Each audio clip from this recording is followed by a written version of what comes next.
Good morning, everyone. Hope you're having a great day. Today we're going to finish covering 3.1, and then we're going to continue to 3.2. Just be warned, 3.2 is quite hard, so please make sure that you are paying special attention on 3.2. So we're going to start with some example of 3.1 where we left off, and then we will continue. Okay.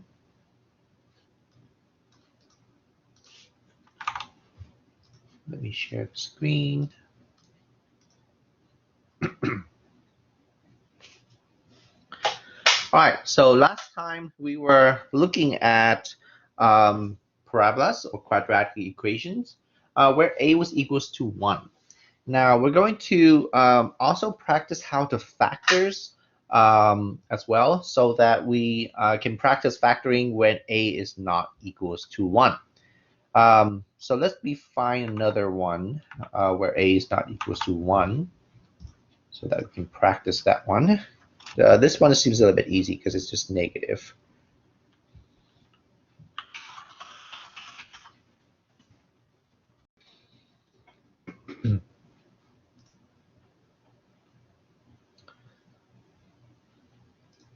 I should just make up one. You know what? I'll just make up one. So let's see.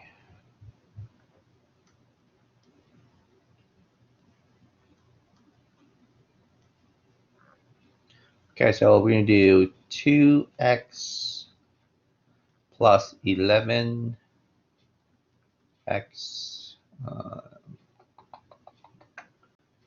plus 12. Right?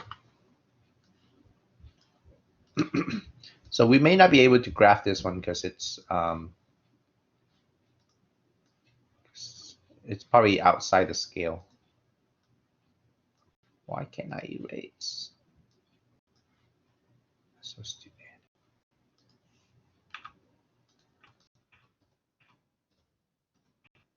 Okay. All right, so I'm going to erase this one. I will do this one. Okay, so we'll probably do everything except the graph here. Okay, so the vertex formula for it is h is equals to negative b over 2a. Okay, so anytime that you have a quadratic equation, the standard form for it is ax squared plus bx plus c. So it's always a good idea to write out what is your a, what is your b, and what is your c. Okay, so from here, you can just use the b and a in order to find out your h. So negative 11 divided by 2 times a here is 2. So now we have a fraction, negative 11 over. So this may be a little bit harder. All right, so the k value here is f of h. So that means we have to plug it in. So now we have to plug in negative 11 over 4 into my quadratic equation. So that's 2 times negative 11 over 4 square plus 11 times negative 11 over 4 plus 12. Okay, because I made this up, this number is not going to be pretty. So anybody want to type this into the calculator and find out what it is, please? It's negative 2.75. 2.75. Very good. Okay, so now that we have our HK, that's our vertex, right? Negative 11 over 4. And negative 2 and 0.75 is negative 2 and 3/4, or negative 11 over 4. So that's nice. At least they're the same point. All right, axis of symmetry. Axis of symmetry is a vertical line that bisects the parabola in two, and it goes straight through the vertex. So the equation for that is x equals to h. Now over here you have hk, right? So x equals h, that's our equation. So x equals to negative 11 over 4. Because our h here is negative 11 over 4. All right, y-intercept, very easy. Y-intercept is just a c value. So here's your c value. So y-intercept is just 12, okay? Or if you write it as a point, 0, 12. x-intercept. This requires factoring, okay? So we need to factor and set y equals to 0. So we need to set 2x squared plus 11x plus 12. So here's how we factor when a is not equals to 1, okay?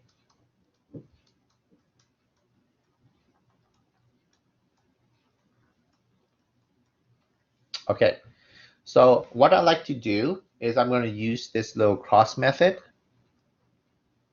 Okay, so the first column right here, okay, this is going to be factors of A. And then this second column here is going to be factors of C. Okay, so since 2 is a prime number, it only has one factor, 2 and 1, or 1 and 2. Doesn't matter the order here. Okay, so let's write 2 here, 1 here. Okay, so these two are factors of A. So you multiply them to get A. Over here are factors of C. Well, we have more choices here. So we can have 1 and 12, 2 and 6, 3 and 4. So these are my choices for factors of 12. So we're going to test it by putting it in here to see which factors work. And the way that we check it is by multiplying across this line. So this line right here just means multiply. Okay. Okay. So let's choose 1 and 12, and let's see if that works. So I'm going to multiply 1 times 1, right? Gives me 1. 2 times 12 gives me 24. And what we're trying to do here is we're trying to find out if the sum of this equal to B. Okay? If we add them, we get 25. So that's definitely not it. Right? B is 11. Okay? So we need it to equal to 11. So this choice is incorrect. What we can do now is we can switch the 1 and the 12 and see if that changed anything.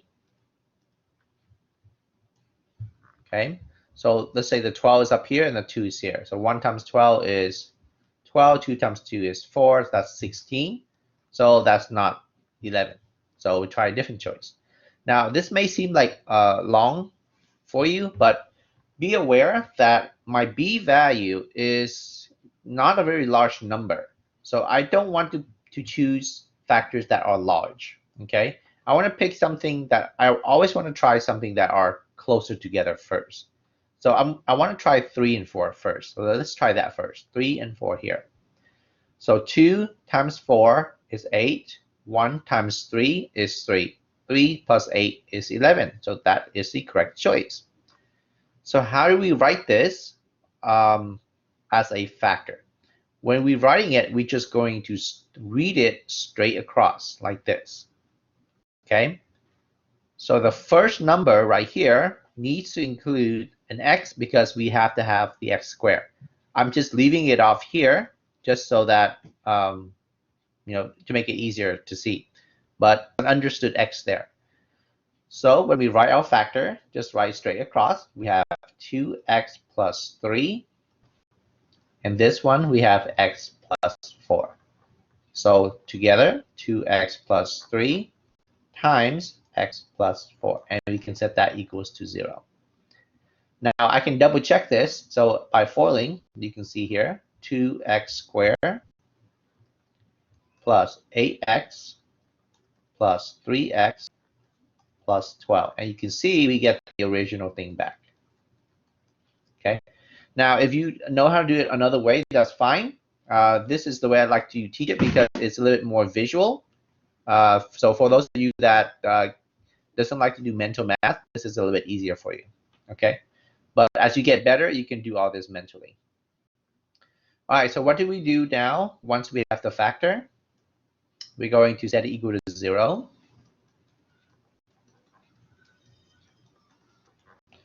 So now we solve for it.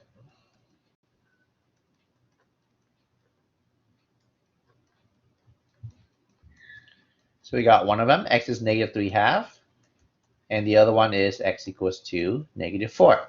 And these two are my x-intercept. Okay? All right, the domain and range. Okay, so the domain is very easy because the domain of any quadratic function is always what? Anybody? It's all real numbers. All real number. Very good. Or we can say negative infinity to positive infinity. Doesn't matter what quadratic function it is. It's always going to be a real number. Now the range changes a little bit. Okay, so the range depends on the following: if the parabola opens up or down. So that depends on A.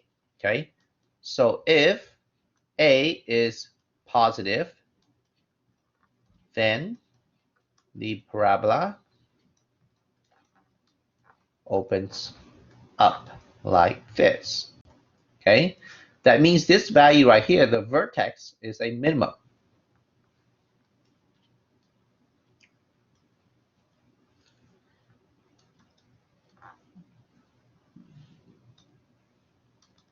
The vertex is a minimum. Right? If A is less than 0, then the parabola opens down. Looks like this. The vertex is a maximum. So if you can visualize it, if you have a minimum, that means that my k value is going to be the lower bound for my range. Okay, so I'll add that as well. The range, okay, so let's say the starts at k. Okay, so if opens down, the range stop at k. Okay, so what does that mean? So if I know that my a value is positive, then that means that my range, let me switch color here. My range is going to be from k to positive infinity. Okay, because this point right here is hk, right? Well, since I'm talking about the range, the k value is my y value, and that's just the lowest value or the minimum, and you go all the way up to positive infinity. Okay, so that's why this is my range. If my a value is negative, then I go from negative infinity to k. Okay, if you memorize this, you don't have to figure out anything else. So let's look. My problem is 2x squared plus 11x plus 12. Well, a is a positive value, right? A is 2, which is positive. And what is my k? My k value is equals to negative 11 over 4. So that means that my range is going to be from negative 11 over 4 to positive infinity. That's it. Pretty easy to find the range. Any questions? Are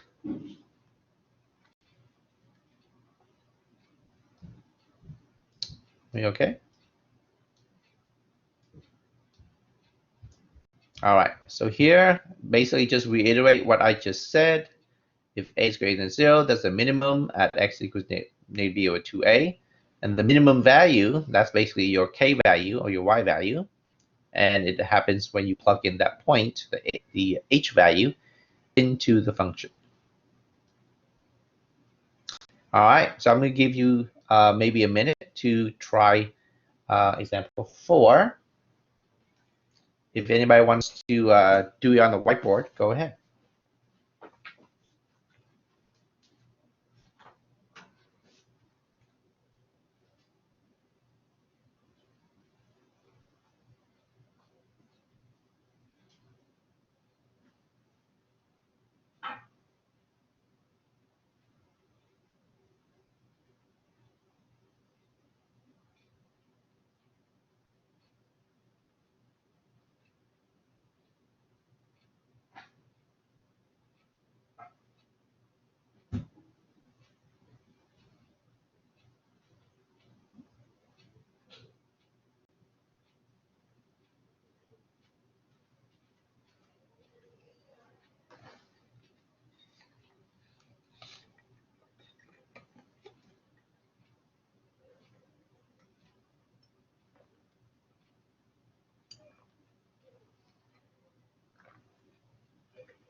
All right, are we done?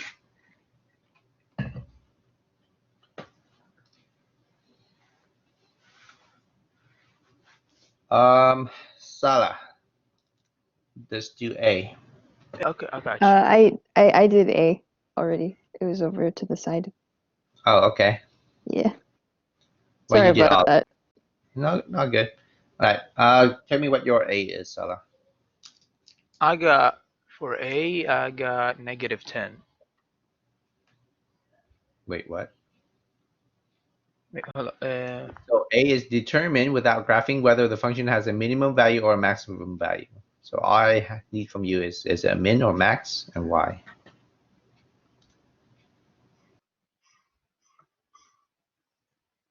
A minimum, Why?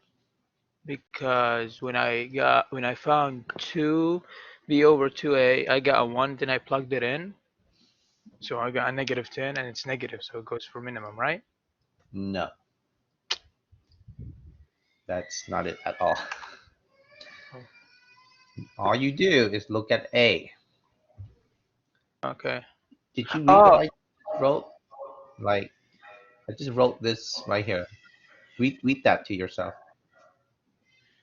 if a is less than 0, then the parabola opens down.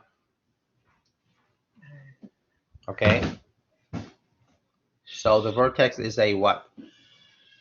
So okay, because a is less than 0 and it's -3, so it's gonna be open downwards, and there's a max value. Exactly. Oh, my bad. So A is less than 0, so your parabola looks like this, so it has a maximum value. Now it asks you to find the minimum or maximum, okay? So minimum or maximum value right here is just a vertex, HK. So we know it's going to be a maximum value. So let's find H, and that's where you plug in -b over 2a, right?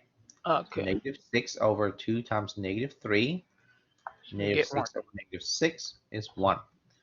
And then when you plug in 1, what did you get? I got -10. -10. Is that what you get, Jessica? For the K value? You got 6? For the K value, I got -10. What is this? 6 right here. Oh, I'm sorry. Oh, wait. The 6 is the B. I'm sorry. Yeah. The 6 is the B value. Oh, Jesus. Yeah. Oh, okay. Yeah, A is All right. -3, B is 6, and C is -13. Sorry about that. Oh, okay. Oh, okay, I see. I thought A, B, and C here was like the answer to A, B, and C. No. Sorry, not my intention. All right. So, Salah, tell me what is the domain and range. Okay, so because it's a quadratic function, so the domain is gonna be -infinity to infinity. And the range, because we have a max value, so it's gonna be, which one was it? I think it was gonna be k to negative infinity. So it's gonna be -10 to negative. It's gonna be -10 to -infinity, and -10 is gonna be in brackets. Like that? No. It's gonna be like square-like with angles. What? Okay, can I write it in the whiteboard? Yes, Because I don't yes. know what it is. So it's gonna be a little bit like this. Hold on. It's gonna be like this. How's you on the bracket? Like that. Okay. Let me ask, Walter, do you agree with that?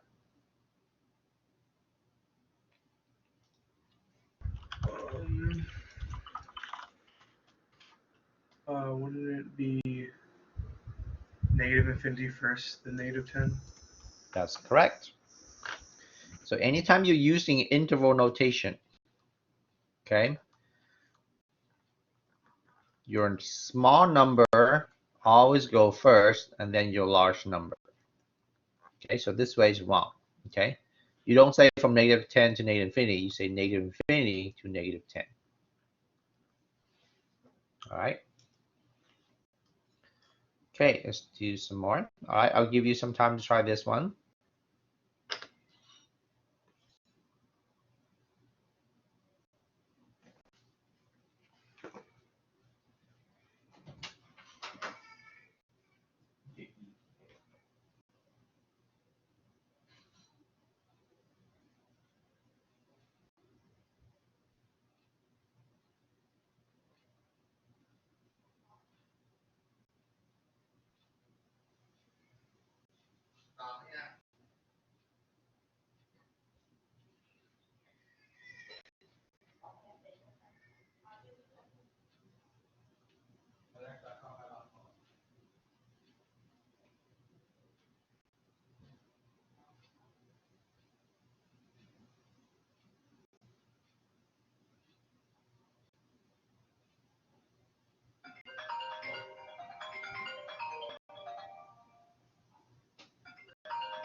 Nice. Let's see. Kimberly, you with us? Yes, Can you tell me what A is? I haven't finished solving it yet. Oh, well, you don't have to solve anything for A, so.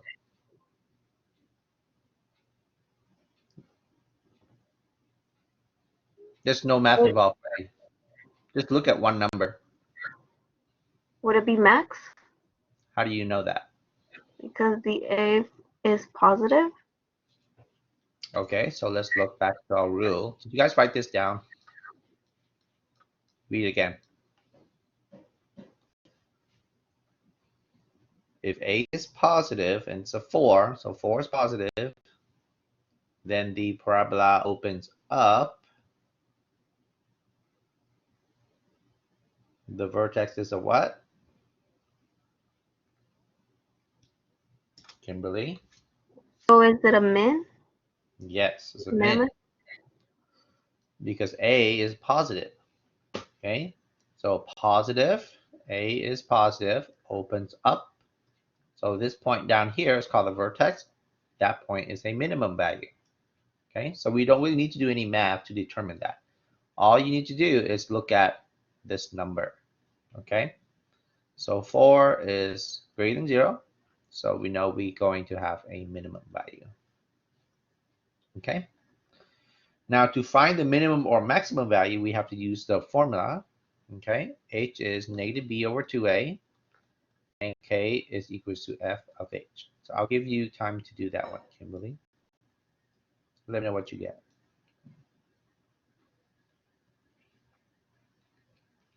Raise your hand when you're done.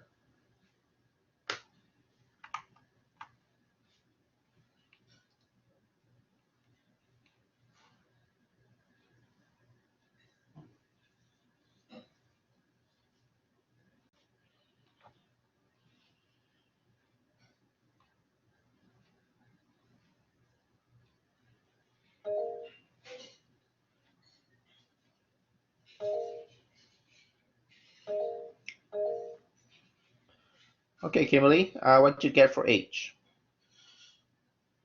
I got -2. Negative 2, okay, and k? I'm a little bit stuck on the K. I don't know how to find the K.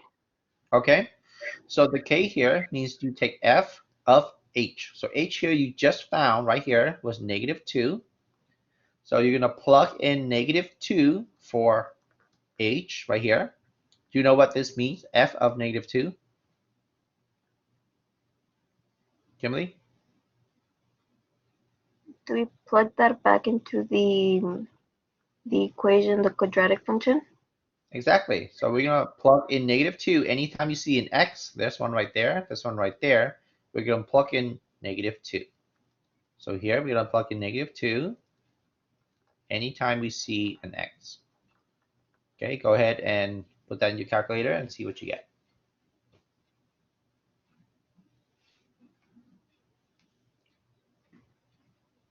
Did anyone else get -2? Because if you follow the formula, b is equals to what, Kimberly?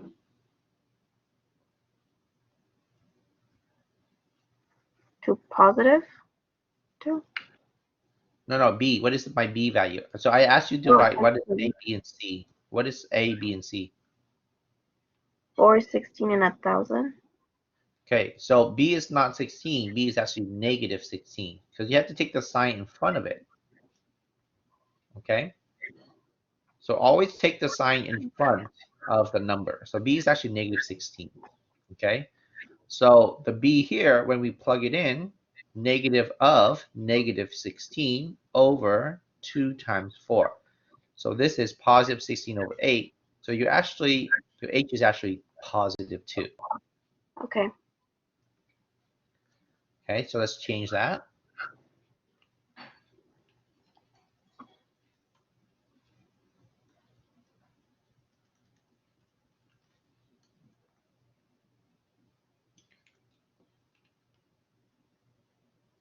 So 984. Anyone else got 984? Jessica?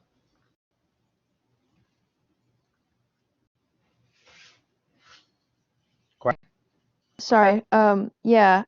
I'm looking at my math real quick to make sure there's nothing looking weird. Okay. I got the positive 2 for the h, right? Mhm. But from what I got for finding what function of 2 was, I got 16 minus 64 plus 1,000, which would be 952. I got. You should get 64 because 16 times 2 is 32. I think you did 16 times 4 is 64. Oh, yeah, that makes sense now. I was like, what? Yeah. Okay. Kimberly, what is the domain range? Would it be negative infinity and infinity? Okay, and the range?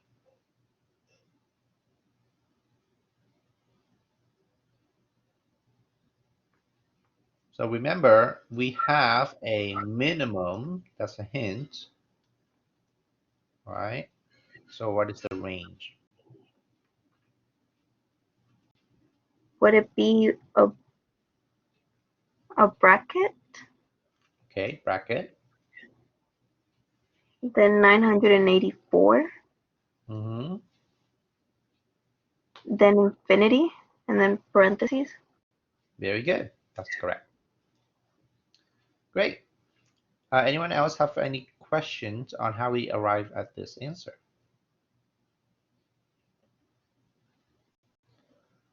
Okay. All right, now to the fun stuff. So basically all that stuff was actually review.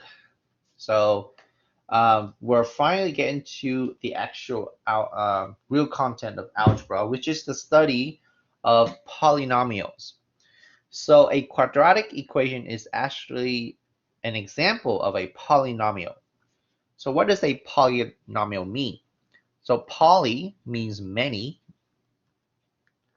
and nomial means terms. Okay, so a polynomial just means many terms function. So what does that mean? So let's look at something that is a polynomial, and let's look at something that's not.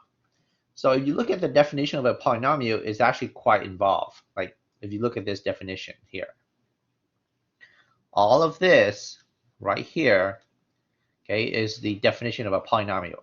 And all this right here can be pretty daunting if you're not used to reading stuff like this, okay? But let me break it down to you. Okay, all polynomials have these two attributes.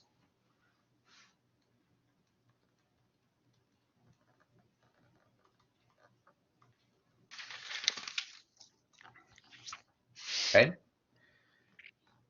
so all polynomial expressions have non-negative exponent. Okay, so the exponent must be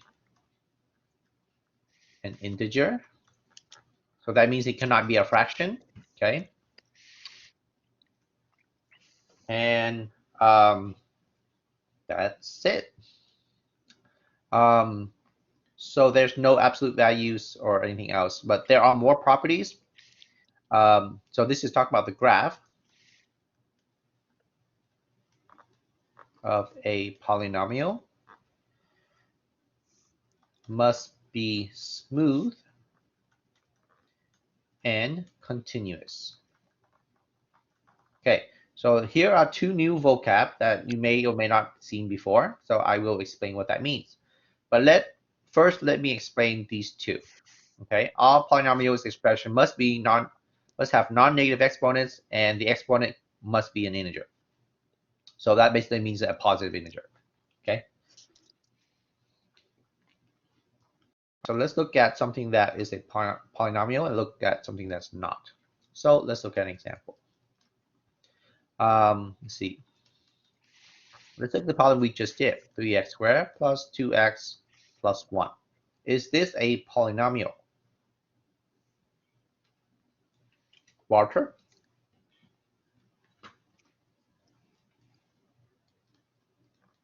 Yeah. Okay, how do you know? Um, um, Non-integer exponent. Say that again? Wait, I wrote that wrong, didn't I? No, repeat what you just said. Nathan? Oh snap, I did not realize I was unmuted. I was definitely talking out loud to myself. Wait, I think I said non-integer exponent or non-negative. That's what I was looking for. Yeah. Yeah, because the exponent's not negative and Very good. the exponent is an integer, which is not negative in this case. Very Yeah. good. What is the exponent of this one? If there's no exponent, is it a 0? It's a 1, right? It's a 1, right? So that's a positive integer. So yes, that is a polynomial. Okay, next. Let's say f of x equals 3.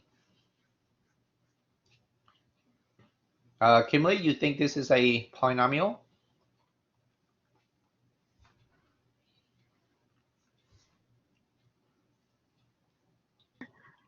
No, No, why not? because it doesn't have an exponent.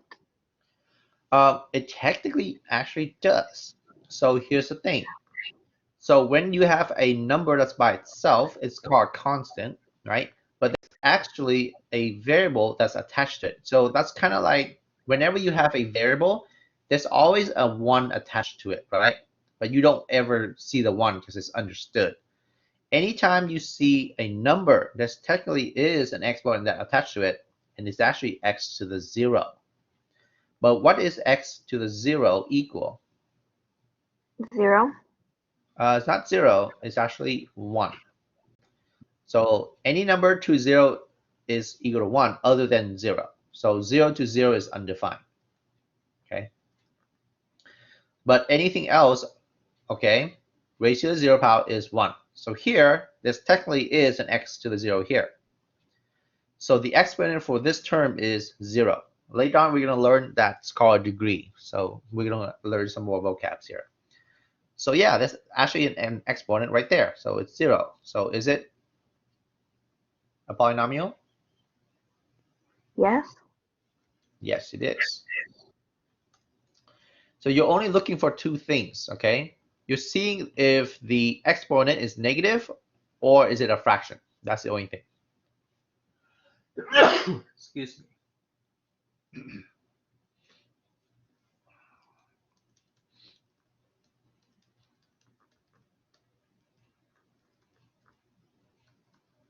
Right, is this a polynomial?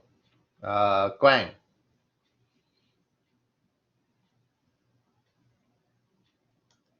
Guang here? Yes. Yeah. So it's not a polynomial Why not? because it's not an integer, it's like a rational number. Okay, so you're talking about this number or this Yes. number? Oh yeah, those numbers. Okay, so what about them? You're saying they're irrational, which is correct. They are irrational, but how does that make this not a polynomial? Remember, we only have two conditions, right? Don't think outside of that. Just non-negative exponent, and the exponent must be an integer. So a positive integer. So it is a polynomial.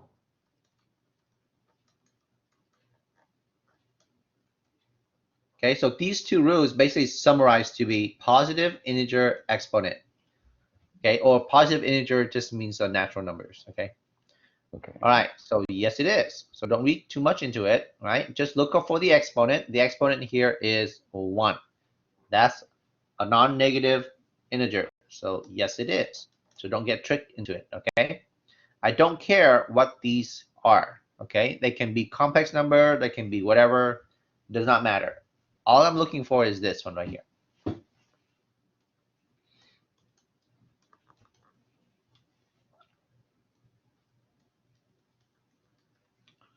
All right, what about this one, Jessica? All right, so since it's inside of the radical, it I don't think that really impacts it per se, but that x is to like you said with the 1 earlier in the other problem, it's 4x to the 1 minus 1. So with that being said, it is a polynomial. Okay. Anyone else got an opinion or want to add to that? Clayton, you agree with her?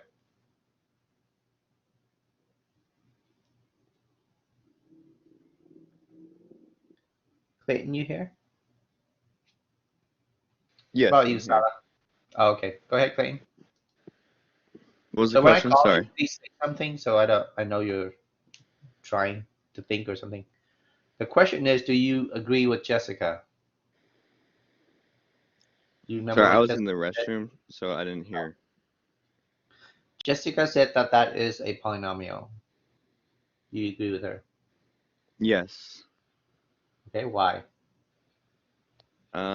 Because it's not a negative and it's not a fraction. So Okay. Anyone else?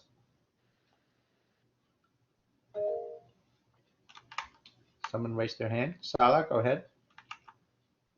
I don't think it's gonna be a polynomial because the square root is over the x, so the exponent of the x is gonna be 1/2. Very good. So square root of x means x to the 1/2 power. So here you have a fraction exponent, so this is no, because of that square root. Okay. Okay. I get it now. Thank you.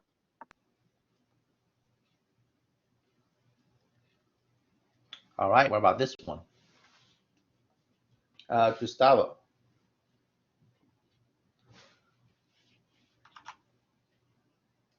I think no, No, why not?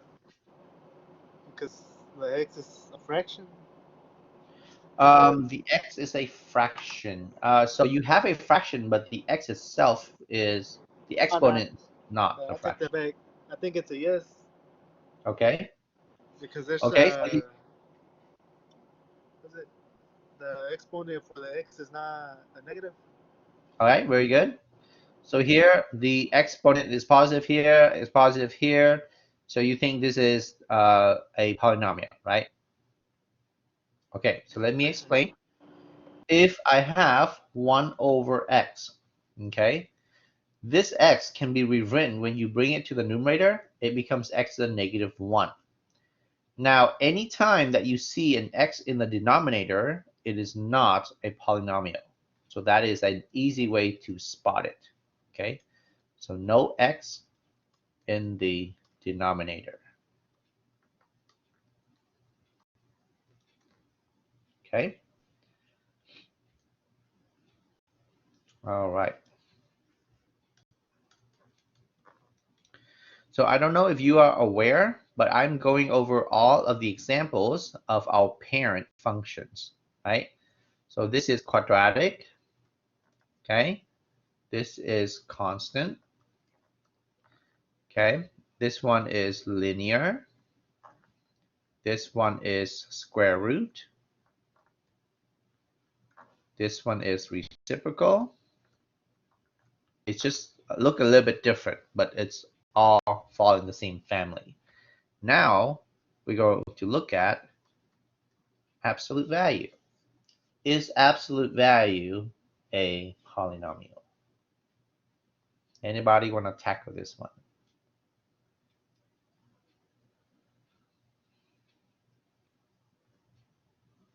No, no volunteer.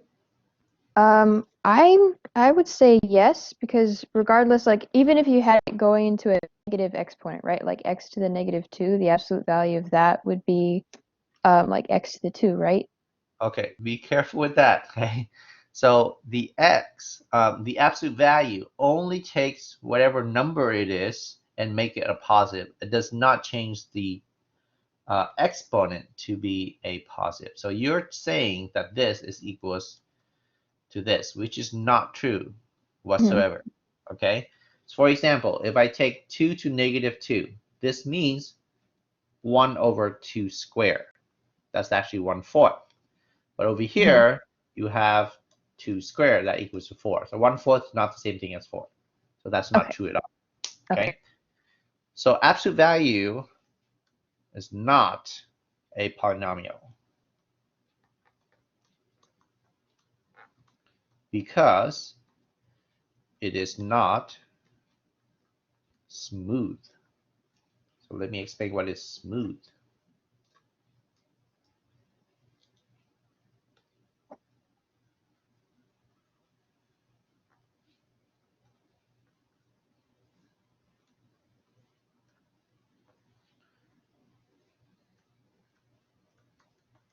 Okay, so let me give you an example of what is a smooth function. This is smooth. Okay, smooth means no sharp corner. And that sharp corner, we call that a cusp. Okay, so give you an example of something that is not smooth.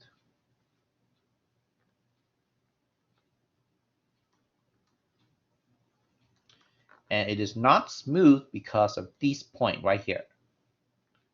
At this point right here, it is a sharp point. Okay, and because of that, it is not smooth. Okay, here it have 3 cusps. So that makes it not a polynomial. So you can see that for an absolute value of x, we have this, which is a cusp right here. Okay, so this is our absolute value graph. And that's the reason why absolute value is not a polynomial. Okay, the other thing is continuous. What does continuous mean? Well, continuous means that there's no break in the graph.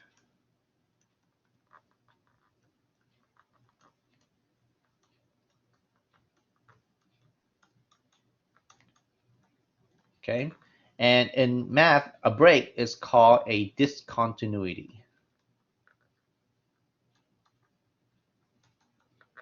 Okay, so we're going to go over different types of discontinuity. There are 3 of them.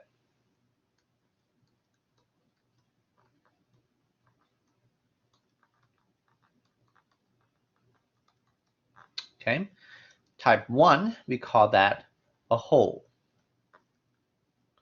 A hole looks something like this. When you have a graph and then there's just a hole in the middle or somewhere in between the graph.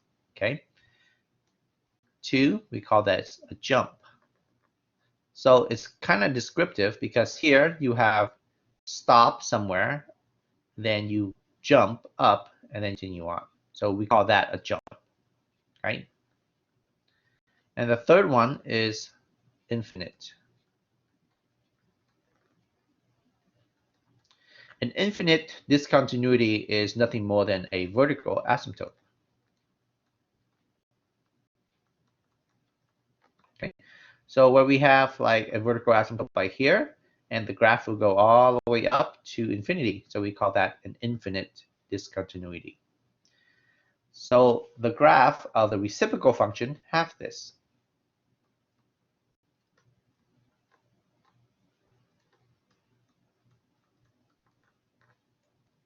One over x have this infinite discontinuity. So that's another reason why reciprocal functions are not polynomial. Okay, so here we can see that different types of discontinuity. You may have not seen the whole before, but you will later on. And this jump right here, you've probably seen before in piecewise functions. Okay. Any questions so far? We've gone over a lot of material. Okay. So I want to review all 8 parent functions and see which one is a polynomial and which one is not.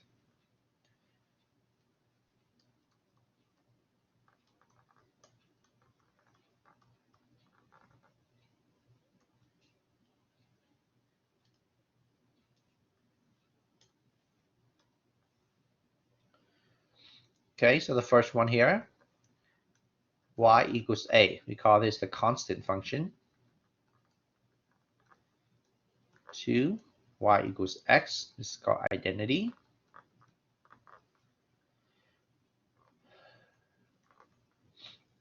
3, quadratic.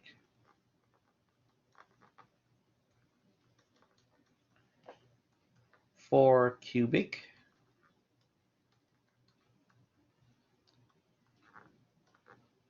5, square root.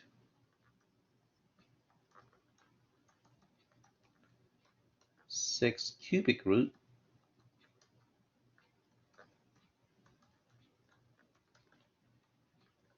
7, absolute value.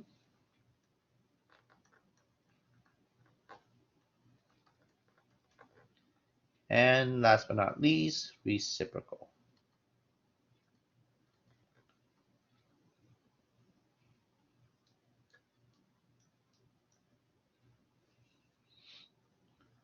Y equals 1 over x. Okay. All right, so everything to the left of this are all polynomials. These are not polynomial. Okay, so here I'll tell you why. This has a fraction exponent.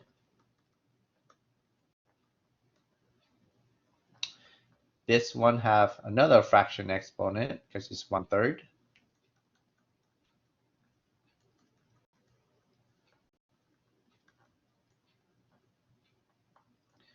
This one here is not smooth.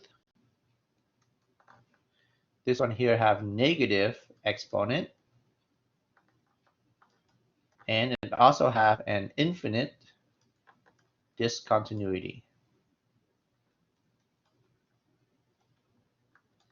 Okay, so I'll pause here for you guys to kind of catch up and ask questions because we cover a lot of materials. Raise your hand if you actually print out these notes and you're following along instead of just watching.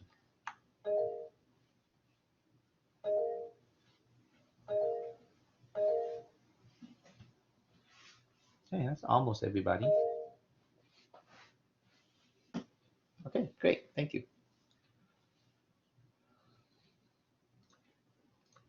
All right, good job. So now let's get to the nitty-gritty of the. So that's only the introduction. That's only like we've only covered these two. We haven't covered objective 3 yet. Okay, so that's we covered a lot of examples here. A lot of examples. Oh boy. Okay, let's continue and talk about end behaviors.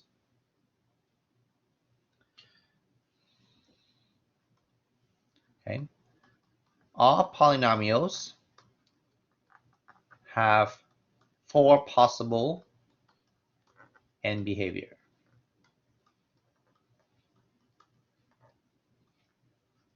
All right, so let's talk about what is an end behavior.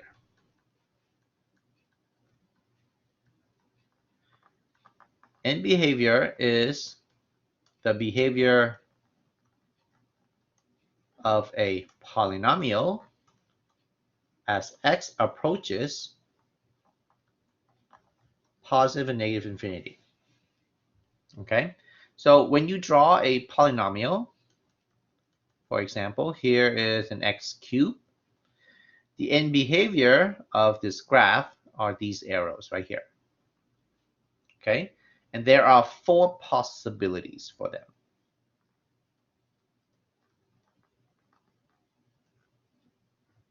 Okay, so there are 4 possibles. One that go like this, like this, like this, or like this. Okay, so in this example here, we got this one and this one. Okay, but there are only 4 possible ones. So what does this arrow mean? Well, it means that for this one, as x approaches negative infinity, so you can see here it's pointing to the left, the y value go where? Where's the y going? It goes down.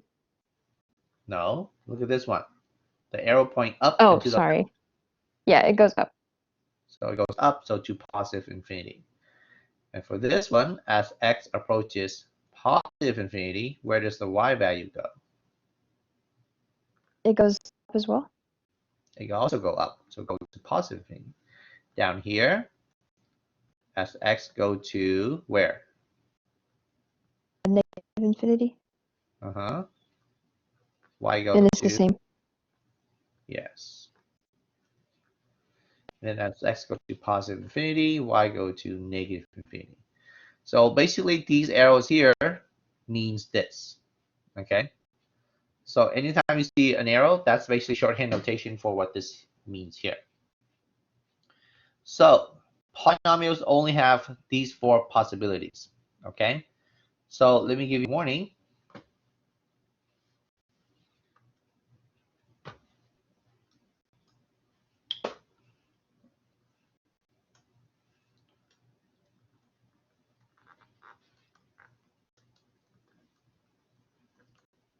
Do not draw your end behavior vertically.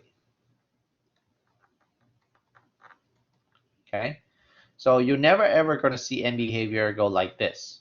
Okay, they have to tilt to one direction or the other.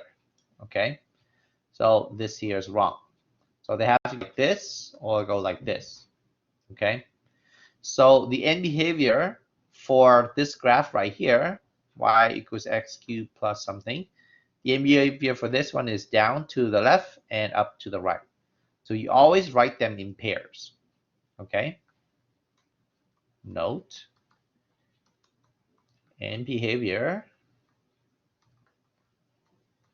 always go in pair. Okay, so let me do some example here. If I have y equals x squared, hopefully you know what this looks like because I told you guys to make flashcards. What does this look like? Can someone draw it? It looks like a parabola. Go ahead, draw it. Mhm.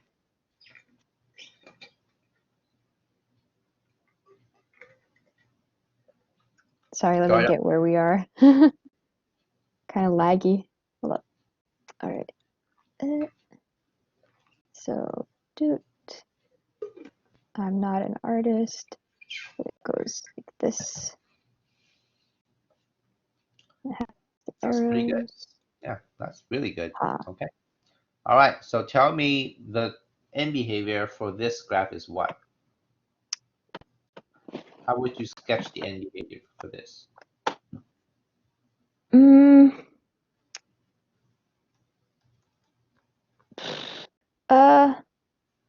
I'm not entirely sure, but I do know that the x is all real numbers and the y is Look at the arrow. It's pointing up and to the left, and then Oh, up to the right. That's your end behavior. It's that easy. Don't think too much into it. okay. Okay. Okay. So end behavior goes up to the left and up to the right. Okay. So you say up to, oh, actually, the book uses rise. So let me try to stick with the book here. It says rise to the left and rise to the right. Okay, so that's how you would verbally describe the end behavior. Okay, but the arrow does the same thing. All right, let's look at y equals x cubed. Someone else draw this. Sala. Oh, Did I was you gonna do ask you. your- I was gonna ask you, can I do it? But okay. Yeah. Okay. Let me just try. You don't have to draw the x and y axis. Just draw the shape. Okay, I got you. It's gonna be- Hold up, hold up, hold up, hold up. Let me fix it. It's not supposed to be straight.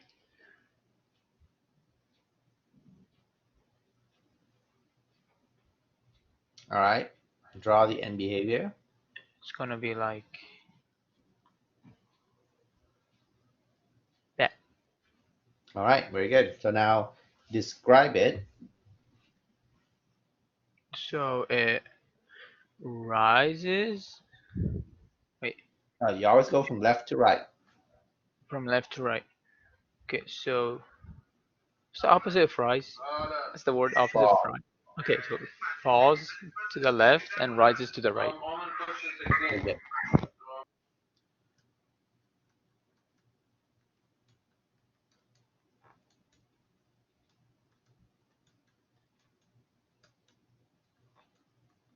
All right, great. Now, what happened if I do y equals negative x squared? Someone else wanted to draw this? Nathan?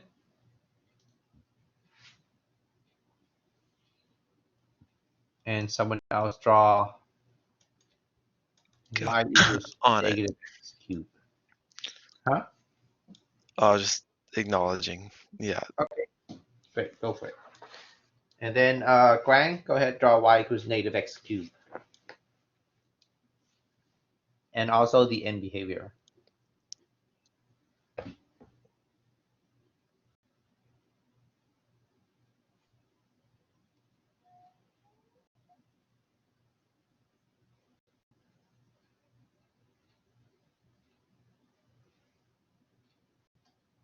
Quang, you here? Yeah, I'm here. I'm just trying to like. Okay, there we go.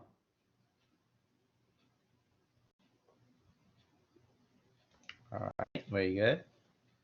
This one is fall to the left and fall to the right.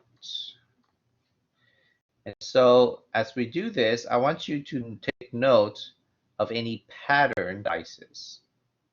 Are there any pattern between the function and the end behavior? Feel free to say something if you spot something. A value if it's negative or positive. Okay, so how does that affect my end behavior?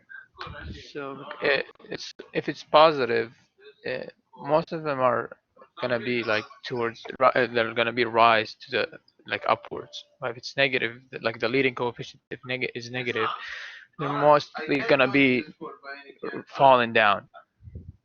Okay.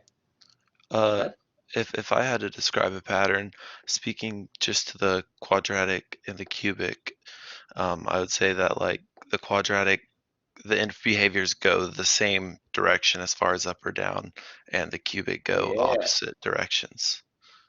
And I guess very good. similar would apply to That like is, absolute number or I yeah, don't know. that's absolutely right. Okay. So there are actually two things we have to be aware of. So let me give you some vocabs. So let's look at another example here, and then let me describe the vocab. So let's say I have 2x to the third minus 7x squared plus 5x minus 10. So if I have something like this, okay, there are two numbers that we are interested in, okay? This one and this one, okay?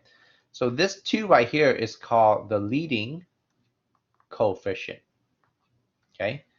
So leading coefficient mean it is the coefficient of the term with the highest exponent, okay?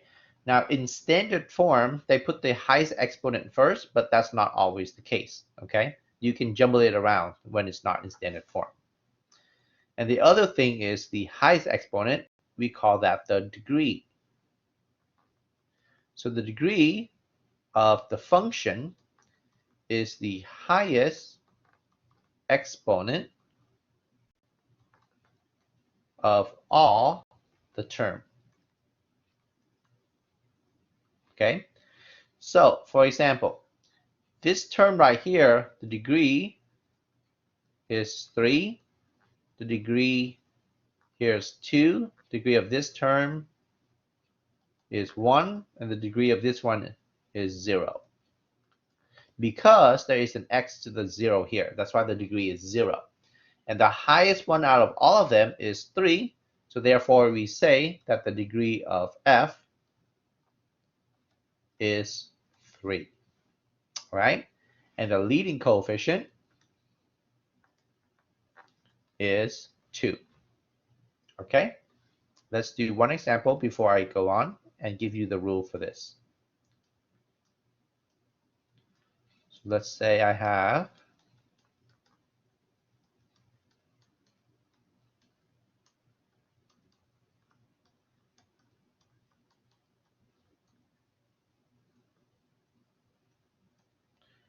all right, so I want you to find what is the lead coefficient and what is the degree. Okay, raise your hand when you're done.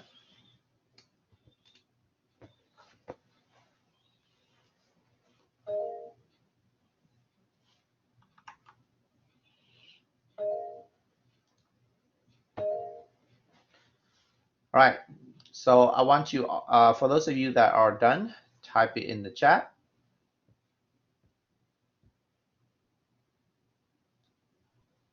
Kimberly, what'd you get?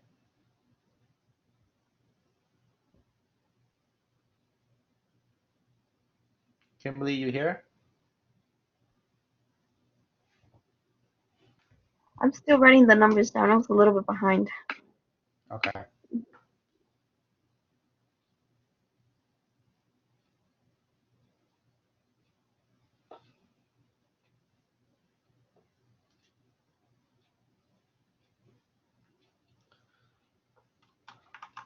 Okay, so let's look at the term with the highest degree. So we don't care about any other terms, right?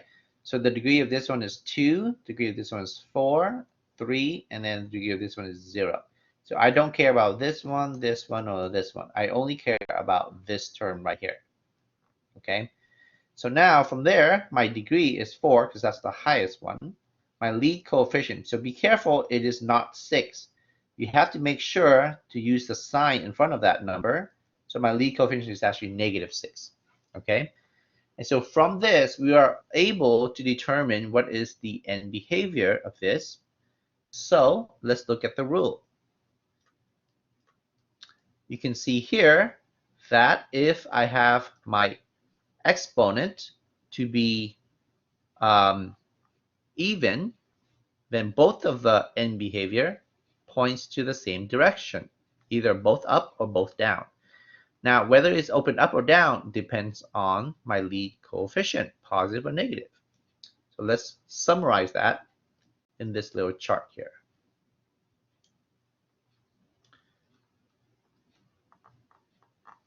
So make sure you put this on a flashcard.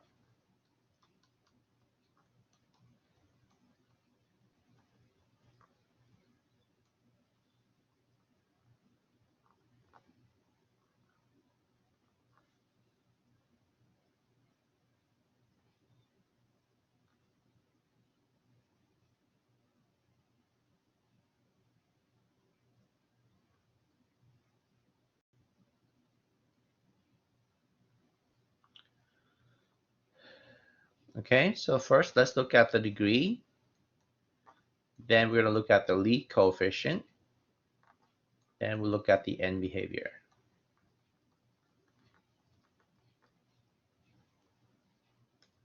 Okay, so the degree have two different possibilities. It can either be even or odd. And between the degree after that, the Lie coefficient, we usually say is A. So the value of A either is positive or negative.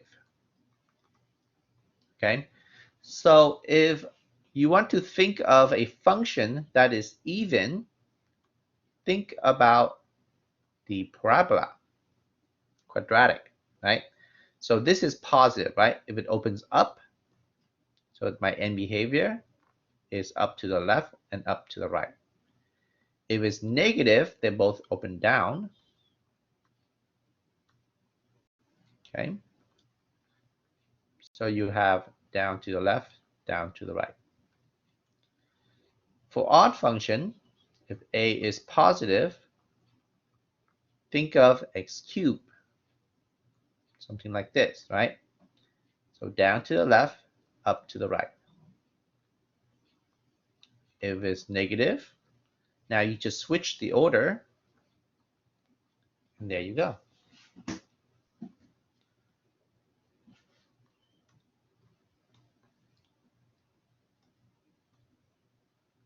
So I don't want to confuse y'all here. I'll write over here.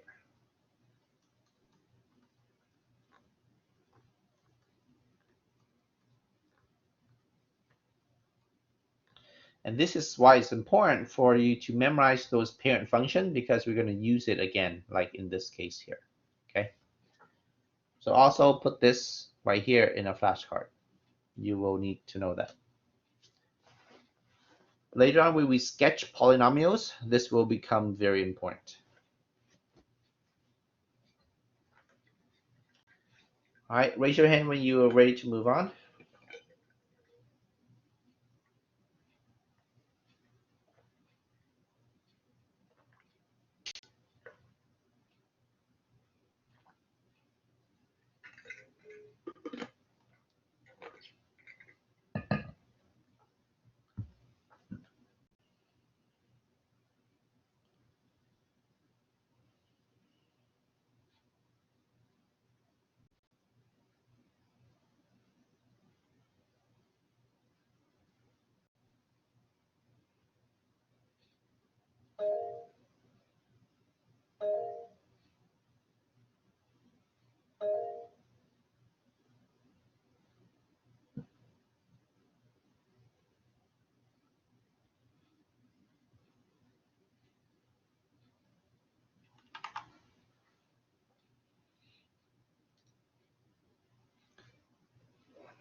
Okay, waiting on some more people.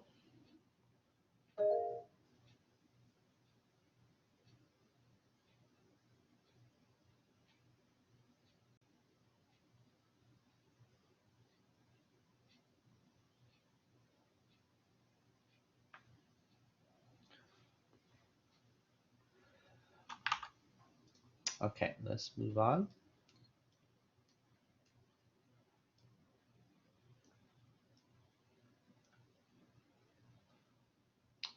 Okay, so now we're going to look into finding zeros of polynomials.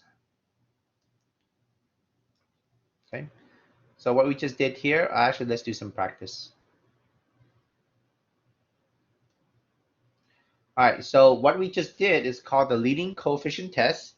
Okay, so we can use that in order to determine the graph of the end behavior. So let's do the practice that we just did using that chart. So here I have 3x7 plus 45x cubed plus 7. So the only term I'm concerned about is this one right here. So here, the highest degree is 7. So that means my degree is 7.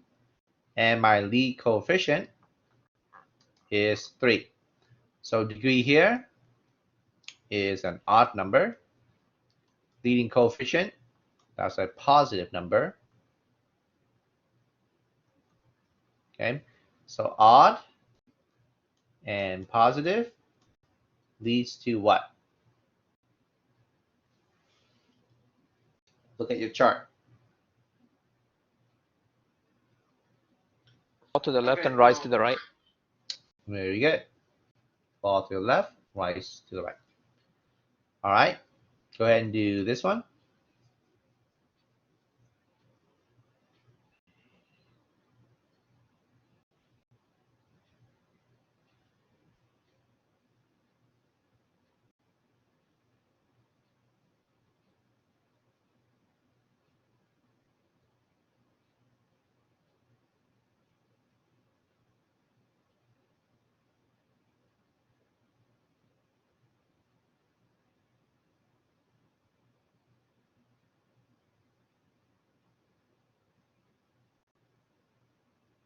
Okay, raise your hand when you're done.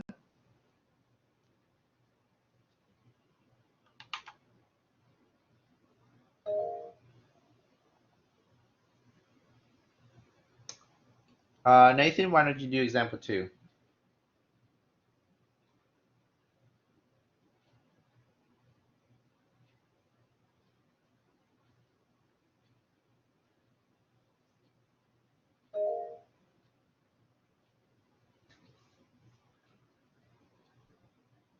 Nathan? Yeah, I'm on it. I'm just trying to get oriented on the whiteboard. Oh, here we Okay. are.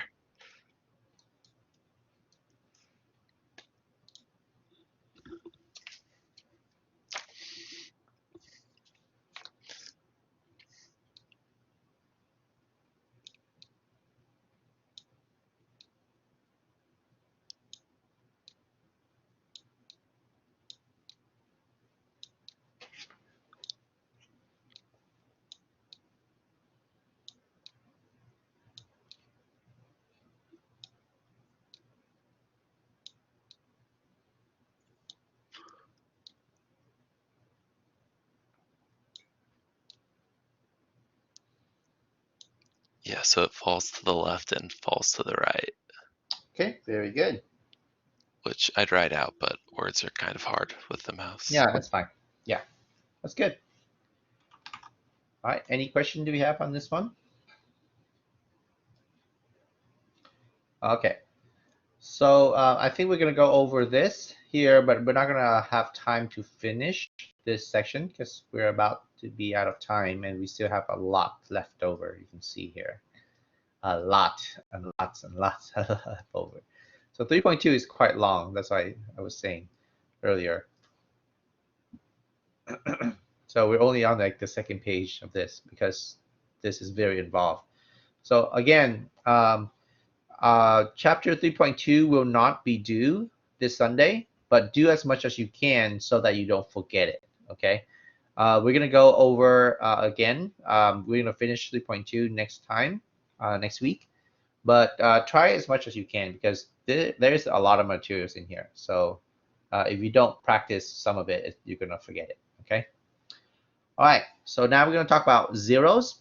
It means the same thing as roots or solution. But the roots here have a different meaning when you get to pre-calculus, when we talk about complex numbers. So we normally don't use roots in this class, we use zeros. Because zeros implies that all the solutions are real number. Roots does not, okay? Solution is okay too. All right, so zeros means that when y is equal to 0. That's basically what it means, okay? So here it just means that you're going to set this y equal to 0. That's it. So the idea to find zeros, okay, we factor the polynomial, then set it equals to 0, okay, or set each factor equal to 0.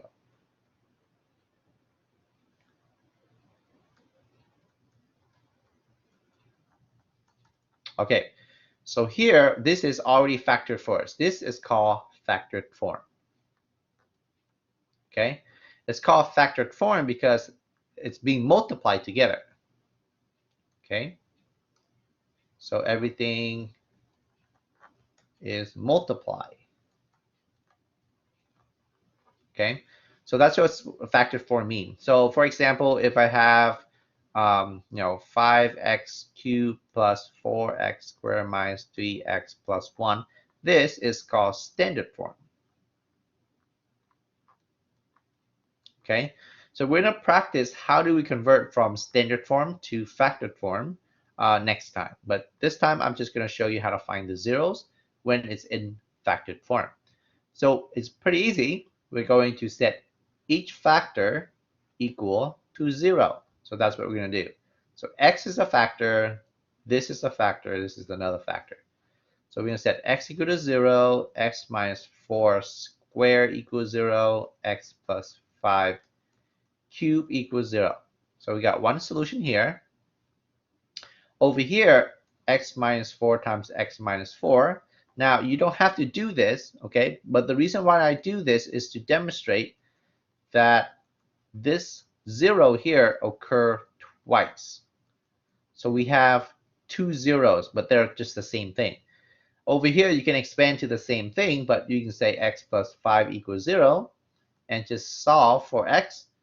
Now, this right here, the way that it repeats more than once, we call that multiplicity.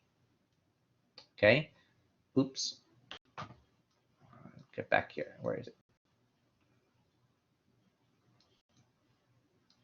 Oh, it jumps to the other side. There we go. Okay, so multiplicity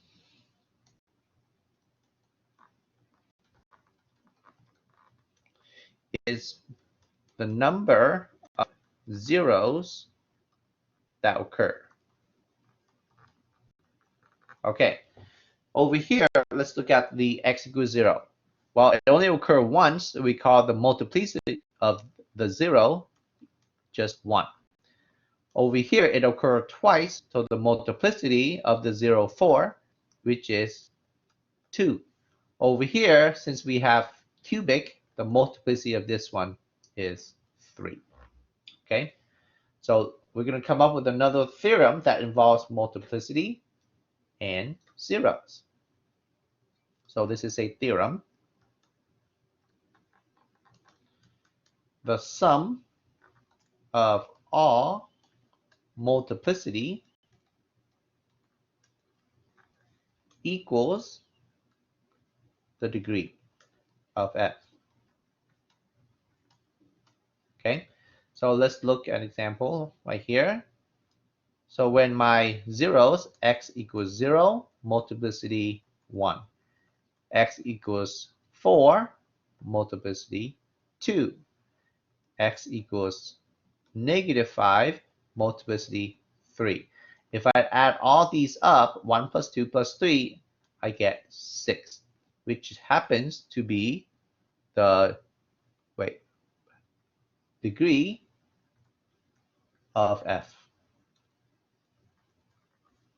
Okay, and I think that wraps up today's lesson, and we will pick up this next time.